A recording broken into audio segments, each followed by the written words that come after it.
Hi everyone, welcome to the next episode of the Explain series with your host Dr. Bret Palmer.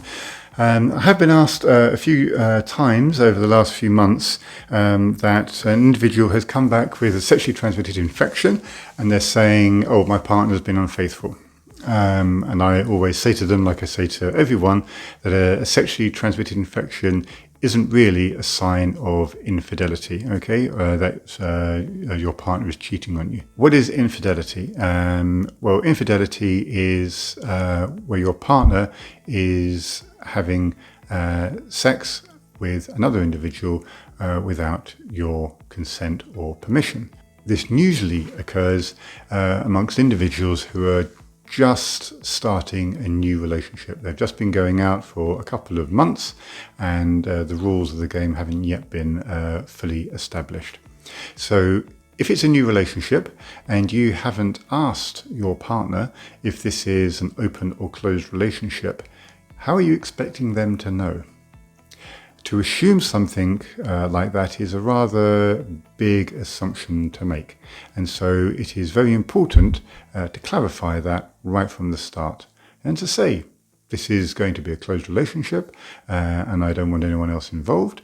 And that tells the other individual exactly what they're signing up for. And they may disagree and say, well, actually, no, that's what I'm not prepared to do. I'm not at that stage in my life. And that's fair enough. And then you just have to accept that and move on.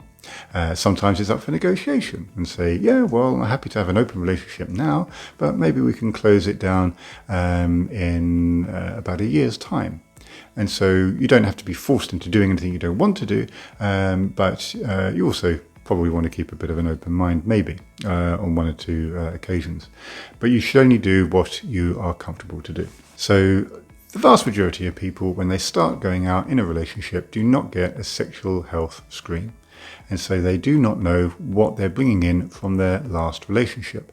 Now you're probably thinking, but I don't bring in anything from my last relationship. Well, if you didn't have a sexual health check before you went in, you don't know, especially if you've been sexually active before.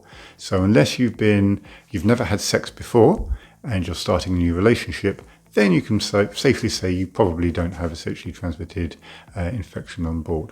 But the vast majority of people I see have had sex with other people. They've just started a new relationship. They're about 2 or 3 months in, and then an infection's popped up, and they're wondering if their partner is cheating on them. And that is not a marker or a sign of any type of infidelity. That's just a marker of you both didn't get a sexual health check before your relationship started. So either one of you could have brought the infection into the relationship, bounced it around a bit, and now it's been discovered because maybe one of you have got symptoms, or you've decided 3 months in you've wanting to get a sexual health check. Okay, and so any infection then is not a sign of infidelity. So is sexually transmitted infections ever a sign of infidelity? Well, sometimes it can be.